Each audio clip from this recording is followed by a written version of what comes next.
Windsor Castle at 2 in the morning looks the same every night. That is not a coincidence. That is not an accident of geography or architecture, or the particular way the floodlights have been aimed at the stonework since someone decided decades ago that this was the correct angle. It is the same every night because an enormous, deliberate, centuries-old institutional effort has been made to ensure that it is the same every night. The gravel sits at the same depth. The gates hang at the same angle. The light falls in the same pattern across the same stones that have been here since the 11th century, and at the center of it all, at the post beside St. George's Gate, a guardsman stands. His name was Daniel Marsh. He was 26 years old, 4 years into his service with the Coldstream Guards, and he had stood this post or posts exactly like it more times than he had counted and more times than he cared to count. He stood with his rifle at the correct angle, his chin at the correct height, his eyes doing what trained eyes do at 2 in the morning at a post that almost never produces anything worth reporting. They moved. Slowly, systematically, in the pattern he had been taught and had long since stopped thinking about because it had become the same kind of automatic as breathing. Scan left, hold center, scan right, return, the perimeter, the approach, the gate itself, the shadows at the edge of the light. Nothing. The same nothing it had been for the previous 2 hours, the previous shift, the previous rotation, the previous year. And if you had walked past Windsor Castle on that particular night and looked through the gate and seen Daniel Marsh standing there, you would have thought one of 2 things. You would have thought, that is a very impressive hat. Or you would have thought, I genuinely cannot tell if that is a real person. You would have taken your photograph if the light was good enough, or you would have walked on, and either way you would not have thought, that man is working. You would not have thought, that man is doing something that requires more sustained concentration than most jobs you can name. You would not have thought, that man is an instrument, and the castle behind him is what he is calibrating against, and he has been calibrating so long and so carefully that the night itself has become a language he reads fluently. Most people do not think any of that. Most people see the bearskin and the stillness and the rifle and they think, ceremony. They are not wrong exactly, but they are not nearly right enough. Here is what the public sees when they see a foot guard on post at a royal residence. They see the uniform first, always the uniform because the uniform is designed to be seen first. The scarlet tunic, the white buff belt, the bearskin cap, which is not a fashion choice and never was, which stands approximately 18 inches above the head and which exists for a reason that has nothing to do with looking impressive at a distance, though it does that too. They see the stillness, which reads from the outside as passivity, as decoration, as a very elaborate way of standing around. They see the rifle, which in the popular imagination is probably not loaded and probably more ceremonial prop than functional weapon. They see a young man performing a role that England has decided should look a particular way, and they make the reasonable civilian assumption that looking the part is the most significant component of the job. They take their photograph, they make their joke about trying to make him laugh, they move on. And what they do not see, because it is invisible, because it happens entirely inside the man standing there, because there is no outward signal to read, is this. Daniel Marsh at 2 in the morning at St. George's Gate was processing his environment at a level of granular, systematic, trained attention that most people never deploy in any context in their lives. He was not standing still. He was reading the gravel, the approach paths, the tree line at the edge of the lit perimeter, the gate, the shadows, the quality of the ambient sound, which at 2 in the morning at Windsor has its own specific signature, the distant low hum of the town, the occasional car on the road beyond, the wind if there was wind, the particular acoustic of stone walls and open courtyard that he had internalized so completely he could not have described it in words, but would have felt its absence like a missing tooth. This is what they do not put on the sign. This is what the bearskin does not tell you. The post is not ceremony dressed as security. That framing gets it exactly backwards. The post is security dressed as ceremony. The stillness is not performance. It is a tool. And you only understand what kind of tool it is when you understand what it is measuring. The Coldstream Guards are the oldest regiment in the British Army in continuous active service. That sentence contains a qualifier, continuous active service, that matters enormously and that regimental historians will insist upon, because the argument about which regiment is technically oldest is the kind of argument that has been running for 3 centuries and shows no sign of resolution, and is, if you spend 5 minutes in the right company, considerably more heated than it has any right to be. The Coldstream Guards were founded in 1650 by General George Monk, who raised them from the remnants of the Parliamentary Army in the town of Coldstream on the Scottish border, and who marched them south to London in 1660 to help restore the monarchy, which is a historical irony rich enough to sustain its own story entirely. They have been guarding the sovereign and the sovereign's residences continuously since that year. 365 years of posts. 365 years of men standing where Daniel Marsh stood, in the same posture, with the same rifle or its ancestor, at the same gate or its predecessor, in weather that England reliably makes as unpleasant as possible, and at hours that the human body has never made its peace with. The mounting of the guard at a royal residence is not a performance of security. It is a performance that contains security so thoroughly embedded within it that separating the two is no longer possible. The bearskin makes the guardsman visible at distance, and that visibility is the point.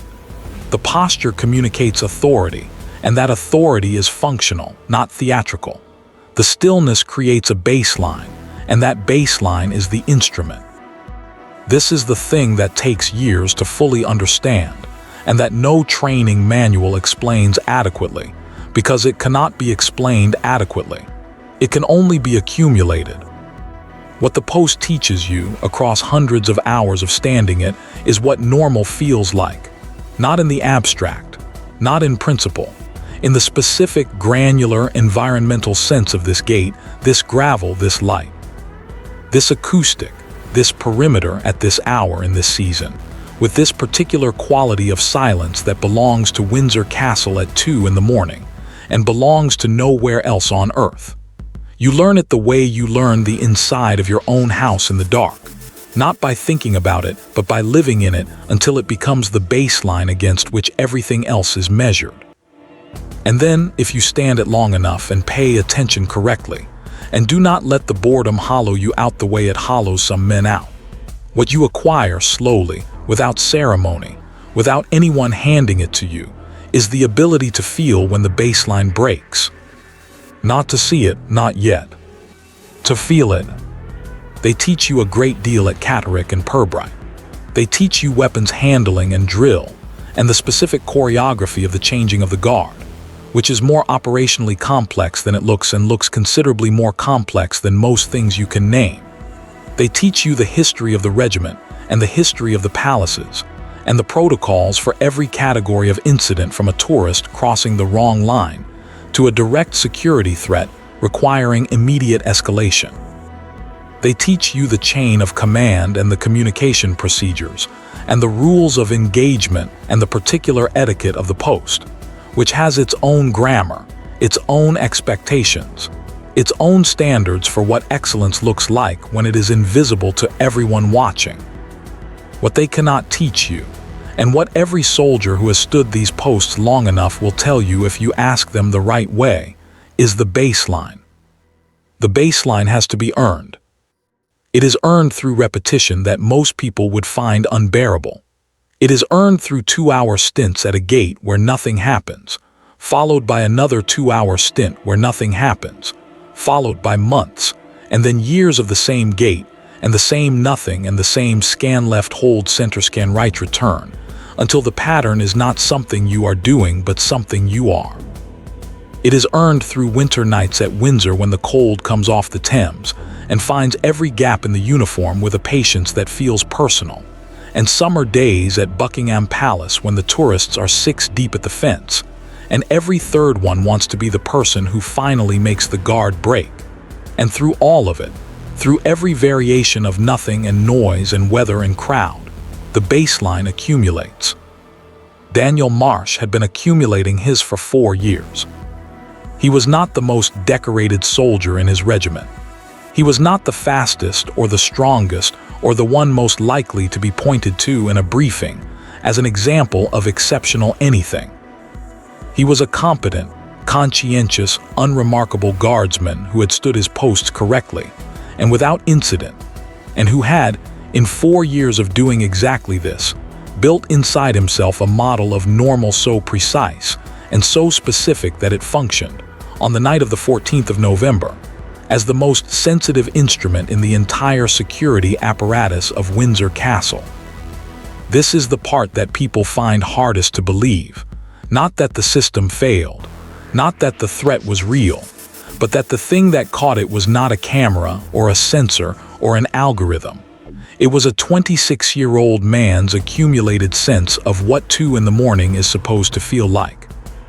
He appeared at the edge of the lit perimeter at approximately 2:17. Daniel saw him on the scan right, a man, civilian clothing, moving toward the gate at a pace that was, and this is the word Daniel would use later in the debrief in the careful, flat language of incident reports, considered. Not slow, not fast, considered. The walk of a man who had thought about how to walk. Everything else was almost right. The coat was right. Dark, unremarkable, the kind of coat that 1,000 people walking through Windsor at any hour might be wearing. The posture was right, shoulders level, head up. Nothing furtive in the angle of the body or the direction of the eyes. He was not looking at the ground the way people look at the ground when they are trying not to be looked at. He was looking forward, at the gate, at Daniel, the way people look at a landmark they are approaching with reasonable, ordinary purpose. Almost right. Daniel's scan returned to center. His training said, note, continue, observe. His training did not say stop here, something is wrong, because his training was not where the alarm was coming from. The alarm was coming from somewhere below training, below procedure, from the part of him that had stood in this specific place at this specific hour in this specific quality of silence for 4 years, and had built a model of what belonged here and what did not, that ran faster and deeper than any conscious process he could access. He could not name it yet.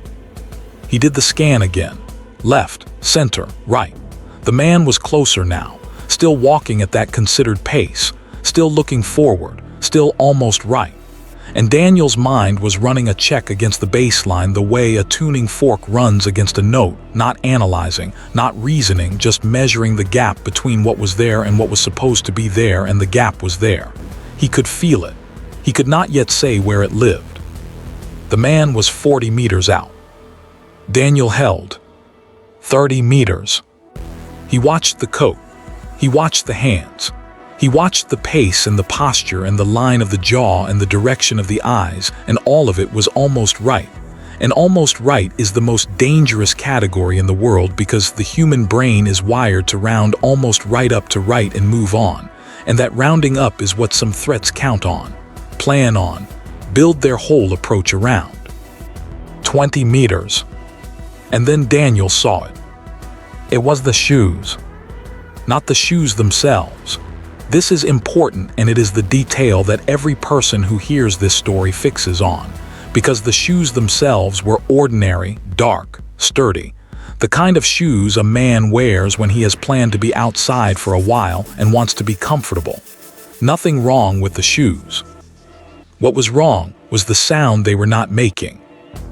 Windsor Castle's approach to St. George's Gate is gravel. Specific gravel, a particular depth and grade, maintained consistently, and the sound of a person walking across it at any pace has a specific acoustic signature that Daniel Marsh had heard so many thousands of times that it had become part of the baseline, part of the ambient texture of the post, as automatic and as present as the hum of the town in the distance or the quality of the light on the stones. The man was walking across the gravel. The gravel was not making the right sound. Not no sound. Not silence, which would have registered immediately and obviously. The wrong sound. A slightly compressed, slightly dampened version of the sound the gravel was supposed to make. The sound of gravel under a shoe that had been prepared for gravel, wrapped, or sold in a way designed to reduce the acoustic return. The sound of someone who had thought about the gravel. A tourist does not think about the gravel. A drunk heading home from the town center does not think about the gravel. A maintenance worker, a delivery driver, a member of staff arriving for an early shift, none of them think about the gravel because the gravel is not a problem any of them need to solve. The man at 20 meters had thought about the gravel. Daniel's hand moved. Not dramatically, not with the kind of visible tension that would have told anyone watching that something was happening. A slight shift of weight, a repositioning of the rifle, a change in the angle of the body that communicated in the precise, economical language of the post. I see you. I have assessed you. The next move is mine. He activated his radio with the single press that meant, I have a situation, not a crisis, not an emergency requiring immediate backup, a situation, a flag, a request for eyes on the approach and a unit to the perimeter quietly now. The man stopped. He was 15 meters from the gate and he stopped, and he looked at Daniel for a moment that lasted long enough to be a decision and short enough that if you had been watching from a distance you might have thought he simply paused to check his direction.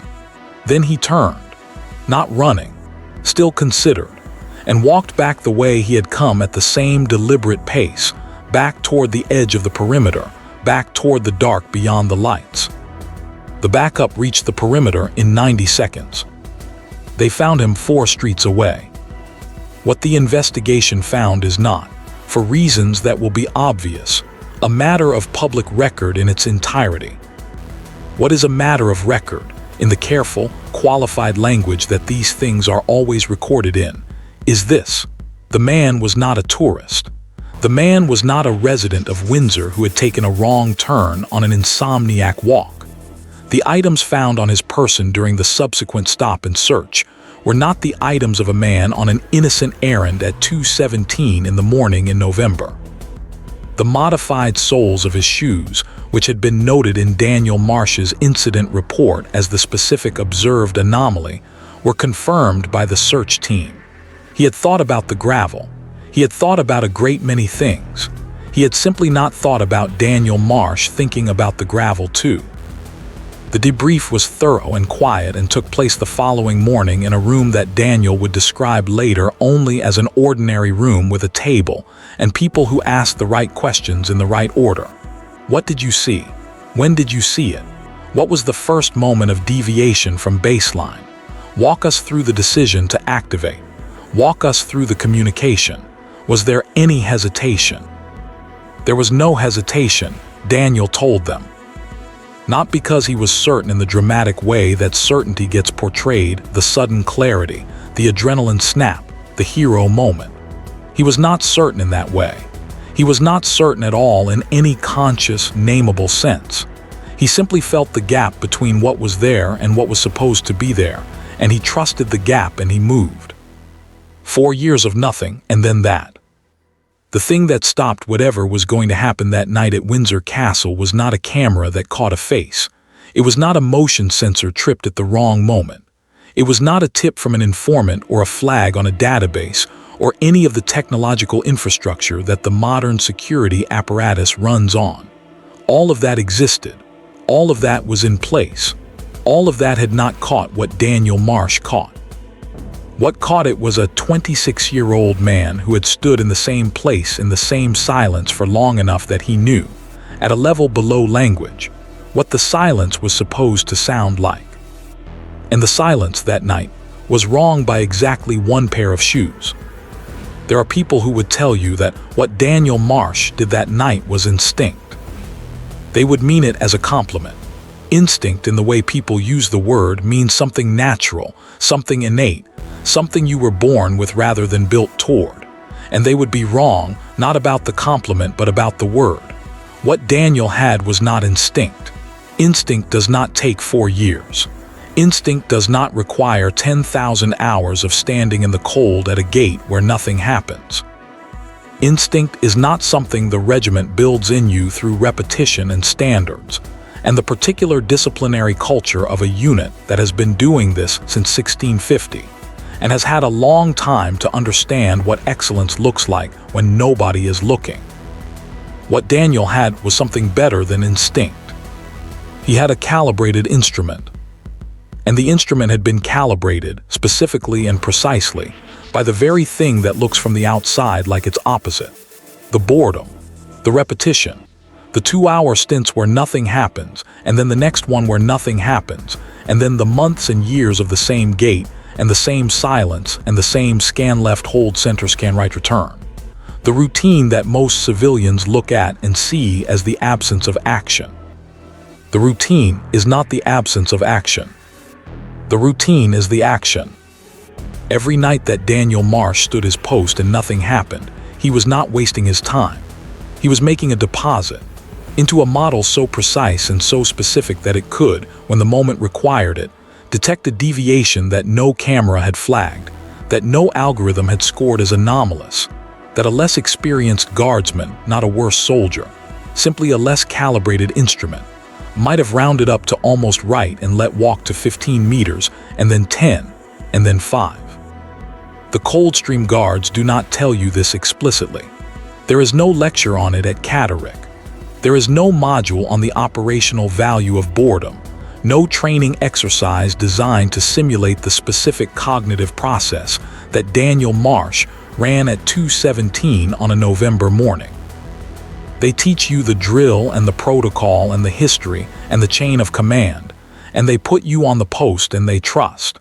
Because 365 years of doing this have demonstrated that they can trust it, that the post will do the rest. The post teaches you what normal is. And once you know with absolute precision what normal is, abnormal has nowhere to hide. Daniel Marsh went back on post. Not that night. The protocols following an incident of that category meant a debrief and a rest period and the appropriate paperwork and the regiment's quiet, thorough process of reviewing what happened and what it means for procedure. But a week later, he was back. St. George's Gate, 2 in the morning. The same gravel, the same light. The same acoustic of stone and distant town, and the particular silence that belongs to Windsor Castle at that hour and nowhere else. He stood with his rifle at the correct angle, his chin at the correct height, his eyes doing what trained eyes do. Scan left, hold center, scan right, return. Nothing. The same nothing it had been for 1,000 nights before. The silence exactly where it was supposed to be, the gravel making exactly the sound it was supposed to make, the shadows sitting exactly where the light had always put them, the baseline intact. The instrument reading normal. And this, if you are paying the right kind of attention, is the part of the story that matters most. Not the night the routine broke, the night the routine was restored. Because the point was never the incident. The point was never the man with the modified shoes or the investigation or the debrief, or even Daniel's specific decision at 2:17 that turned out to matter enormously. All of that was real, and all of that was significant, and none of it is what the story is actually about. The story is about what made the detection possible. It was the routine. 365 years of men standing in the dark at gates that protect things worth protecting, building inside themselves through sheer repetition, a model of normal so precise that deviation has nowhere to hide. Passing that accumulated knowledge not in words, but in the culture of the institution, in the standards it holds, in the expectations it places on the men who stand its posts, in the particular discipline of a regiment that has never confused ceremony with decoration, and has never confused stillness with passivity, and has never, in 3.5 centuries of doing this, confused the routine with the absence of purpose. The bearskin is not a hat. The stillness is not performance. The routine is not repetition. The routine is a precision instrument for detecting when something is wrong, and you only know what it measures when something finally deviates from it. And when it does, you want the man standing there to have been standing there long enough that the deviation has nowhere to hide. So here is what you now know that you did not know when you started reading. You know that the Coldstream Guards are the oldest continuously serving regiment in the British Army, that they have been guarding royal residences since 1650, that the post at St. George's Gate at Windsor is not a ceremonial position dressed up as a security position, but the precise opposite of that, and that the distinction matters in ways that only become visible on the nights when it is tested. You know that the bearskin makes the guardsman visible at distance, and that the visibility is functional, that the stillness creates a baseline and that the baseline is a tool, and that the tool works only because the men who carry it have stood the post long enough to know, at a level below language, what the baseline is supposed to feel like. You know that Daniel Marsh stood his post for 4 years without anything worth reporting, and that those 4 years were not wasted time. They were the work, the calibration, the patient, invisible accumulation of a model of normal so precise that on the night of the 14th of November, it detected a deviation that the cameras had not flagged, and the sensors had not scored, and a less experienced man would not have caught until it was too late. You know that the deviation was the sound of gravel under shoes that had been prepared for gravel, and that this is either a very small thing or an enormous thing, depending entirely on how you think about what it means to pay attention to the same silence for 4 years. You know that what stopped whatever was going to happen that night was not heroism in the cinematic sense. There was no chase, no confrontation, no moment of physical drama. There was a guardsman who felt a gap between what was there and what was supposed to be there, and trusted the gap, and made a move so precise and so economical that the man on the other side of it turned and walked away rather than test what was coming next. You know that Daniel Marsh went back on post a week later and stood in the same silence and found it intact, and that this is not an anticlimax. This is the point. And you know now, if you did not know before, that the man standing at the gate of a royal residence at 2 in the morning in a bearskin with a rifle at the correct angle is not decorating the castle. He is reading it. He has been reading it for years. He knows every word of it. And on the night that someone tried to add a sentence that did not belong, he caught the grammar mistake before the sentence was finished. That is not ceremony. That is something considerably rarer and considerably more important. That is an institution that has understood for 375 years that the most dangerous moment is not when the alarm sounds. It is the moment just before it should have. Do you think the tourists who photograph the guards at Windsor understand any of this? The couple with the camera, the child being lifted for a better view, the man pausing on his walk to take a picture he will probably never look at again. Do you think they know that the stillness they are photographing is an instrument, that the boredom they are observing is a calibration process, that the man behind the bearskin is not waiting for something to happen but is, in the most precise and functional sense available, ensuring that it does not? Most of them do not. And this is not a criticism. It is simply the nature of a security apparatus sophisticated enough to look like ceremony. The Coldstream Guards do not stop on the mall to explain the baseline to curious onlookers. They stand their posts. They run their scans. They build their models of normal through the long, cold, repetitive work that looks from the outside like standing still and is from the inside something closer to listening. And they trust, because the regiment has been doing this longer than almost any institution you can name, that the work is worth doing whether or not anyone watching understands what they are seeing. There is something worth sitting within that, in the commitment to the function rather than the perception of the function. The Coldstream Guards are not still because it photographs well. They are still because the stillness is the instrument, and the instrument requires stillness to work, and the work is not for the benefit of the people watching. It never was. The gravel is the same depth tonight that it was on the 14th of November. The light falls the same way on the same stones. The silence has its specific signature: the distant town, the occasional car, the acoustic of stone walls and open courtyard, the particular quality of 2 in the morning at Windsor that belongs to nowhere else. Somewhere at St. George's Gate, a guardsman is standing. Scan left, hold center, scan right, return. He is listening to the silence. He knows what it is supposed to sound like. And tonight it sounds exactly right.